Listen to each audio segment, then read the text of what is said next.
Et il nous reste très très peu de temps. Alors, il doit nous rester 4 minutes. Comment sont choisis les hommes alors? Parce qu'il y a un organisme qui s'appelle la FAF, ça va plaire ça? La French... La French American Foundation, la fondation franco-américaine, entre autres, qui elle joue un rôle pour le bloc euro-atlantique, mais plus précisément pour les relations franco-américaines, qui a été créée par des élites américaines et françaises, entre autres un certain Jean-Louis Gergorin de l'affaire Clearstream, et qui recrute après sélection des hommes et des femmes qui occupent les postes clés, américains ou français, dans le domaine politique, journalistique, militaire. Alors côté américain, le couple Clinton, par exemple. Hein. En fait, ce sont des recrues, des poulains qui présentent un profil, dans le bon sens, ambitieux, et qui sont appelés à occuper des postes élevés. D'ailleurs, c'est dans les textes officiels, qui sont recrutés en fonction de leur capacité, dans le but d'occuper des postes élevés. Et côté français, vous avez, on parle de François Hollande. François Hollande est un Young Leaders recruté dans le cadre de la Fondation franco-américaine. Vous avez aussi Arnaud Montebourg. Juppé. Mais vous avez aussi Alain Juppé.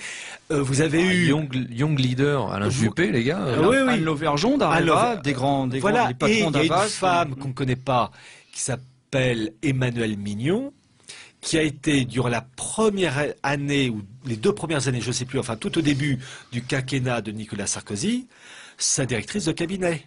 Donc vous voyez, le cœur même de l'appareil politique français en fait partie, et vous avez entre autres Laurent Wauquiez, Kosciusko Morizet, voilà, enfin bref, ce qui fait que ça soit la gauche ou la droite, en sachant que ça n'a absolument aucun sens, cette fondation franco-américaine à ces hommes et ces femmes à elle. Voilà. Vous avez aussi, comme on dit, elle a été recrutée en 2001, Nicolas Dupont-Aignan. Mais Tiens donc. oui, attention, il vous a fait un procès. Hein, il vous a menacé de procès sur Courtoisie. Menacé, mais son nom a été enlevé.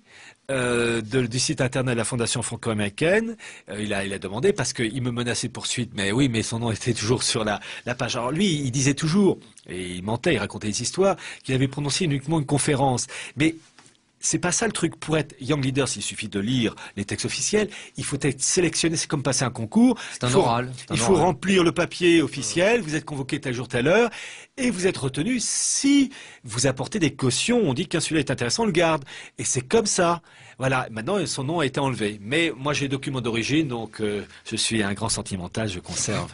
C'est important. Et des fois, ça peut largement aider, surtout dans ce genre de situation. Eh bien, écoutez, chers auditeurs, il est temps, il est l'heure de conclure.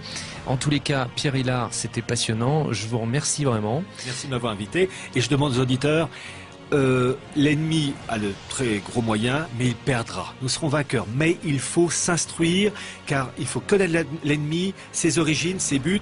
Et quand on connaît l'ennemi, on peut lui tendre le coup plus facilement. Voilà, donc courage. Eh bien, écoutez, c'était le mot de la fin. Je remercie également notre ami